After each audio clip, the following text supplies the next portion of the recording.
with Big Mo. Oh, man.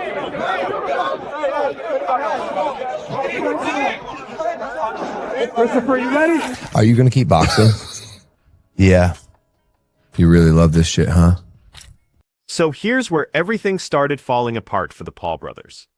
The moment Anthony Joshua delivered that crushing wake-up call to Jake Paul, it wasn't just devastating, it was the kind of blow that rips through years of carefully built hype in seconds. Logan Paul watched from ringside as his brother got absolutely demolished, and the rage that built up inside him wasn't simmering quietly. It was exploding right there for everyone to see. What happened next made the actual knockout look tame by comparison. This went way beyond just losing a fight. We're talking about a complete public meltdown, a family crisis unfolding under the most intense spotlight imaginable. This moment stripped away every layer of the Paul brothers brand and left them completely exposed. Every camera angle captured the chaos, and there was absolutely no escape from what was happening right in front of the world. Incredible! Jake Paul being measured up by Joshua for that right hand. Gets clipped again. This whole thing was marketed as some kind of game-changing moment that would flip the boxing world upside down. Jake Paul versus Anthony Joshua was supposed to be this incredible risk, the type of massive bet that rewrites the rules and proves Jake belongs with the real champions. But once that bell actually sounded and the real action began, the gamble part disappeared fast. What replaced it was this harsh, unforgiving lesson that Jake's team never saw coming. The wildest part is how everyone involved, every single person, completely misjudged how catastrophically wrong this would go. Not just Jake getting hurt in there, but Logan falling apart watching it happen. This wasn't your typical knockout that fighters bounce back from. This was watching hype, pride, and family reputation all crumble at once. Everything collapsed simultaneously while millions of viewers worldwide sat there ready to pick apart every piece of the disaster as it unfolded. I just pissed him off. Then he broke my brother's jaw. Fuck this guy. Broke his jaw, huh? Yeah, oh, he split his jaw. Most people missed where this train wreck actually began, and it wasn't when those fighters stepped through the ropes. The real beginning was weeks before, when Logan started running his mouth like the result was already locked in, like they were just going through the motions before the celebration started. Every ringside appearance, every social media post that flooded everyone's timeline. Logan hammered the same points relentlessly.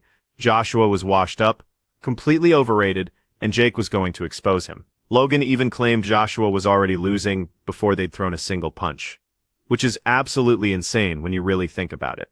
He kept using phrases like legacy destroyer, throwing it around like some kind of promise instead of just wishful thinking. Logan wasn't just being the supportive brother cheering from the corner.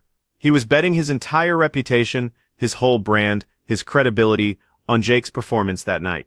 This stopped being family loyalty and became pure ego, and everybody watching could feel it. Yeah, it was largely because he was mostly running away from AJ rather than standing toe-to-toe with him to fight. It's the difference between fighting a Bengal tiger and running away from a Bengal tiger.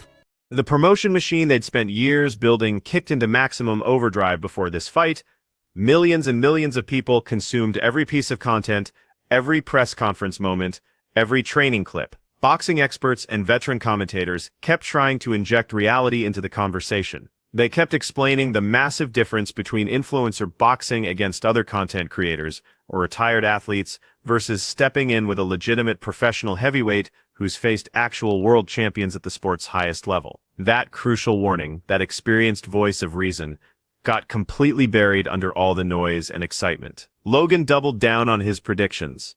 Jake believed his own hype even more, and the Paul brand just got louder and more confident, right up until the exact second reality hit like a freight train. Since he quickly realized fighting AJ was not going to work for him, he naturally began incorporating even more flight, running away, and freezing, falling to the ground at any chance he had, just to survive the rounds. I mean, all it's doing is buying Jake Paul more time. I don't like it at all. Do you remember what Mike Tyson famously said? Everyone has a plan until they get punched in the mouth. Anthony Joshua's gigantic. So big. He's so big. He's so much bigger. So, of course, like, his punch that he knocks Tyron Woodley out cold with, Joshua just eats it. Yeah. Because he's a giant. Once that opening bell rang and the real fighting started, the skill gap became painfully clear to everybody watching.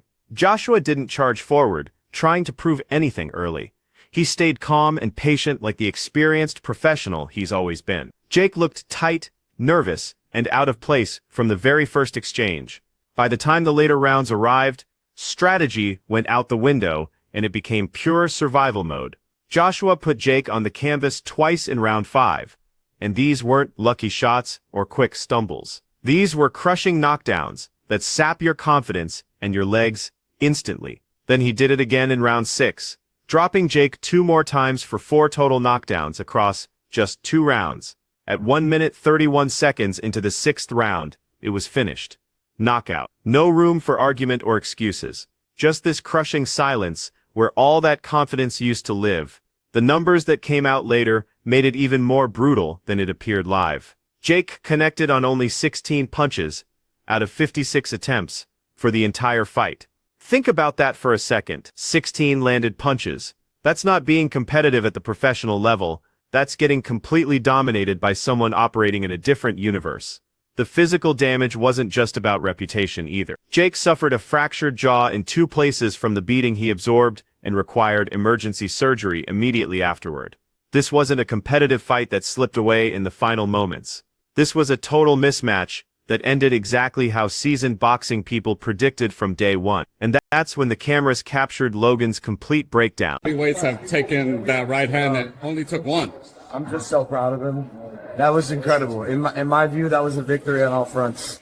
While Jake was being helped out of that ring by his corner and medical personnel, Logan absolutely lost it in front of everyone. All that confidence he'd been showing for weeks just disappeared completely. All the tough talk and swagger crumbled instantly. The broadcast team calling the action picked up on it immediately and started discussing it on air. This wasn't typical brotherly concern for someone who got hurt. This was visible fury, total embarrassment, and genuine panic, all happening at once. Logan exploded emotionally in a way that stunned viewers, and his anger was intense and obvious. But here's what's really telling.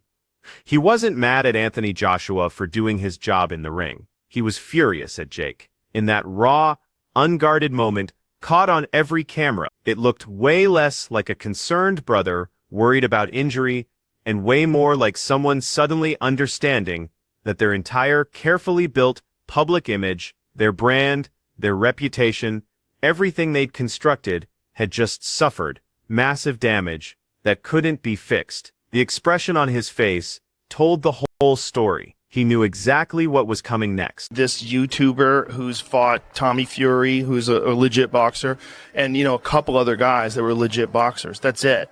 Like everyone else he's fought Ben Askren, who's really a wrestler. He fought Tyron Woodley, who was an elite MMA fighter, but, not an elite boxer. Public. The timing in that right hand, just spectacular. That's stepping in as well. Over the top. I mean, that was a full force shot to the temple. I mean, he's Fucksville right now.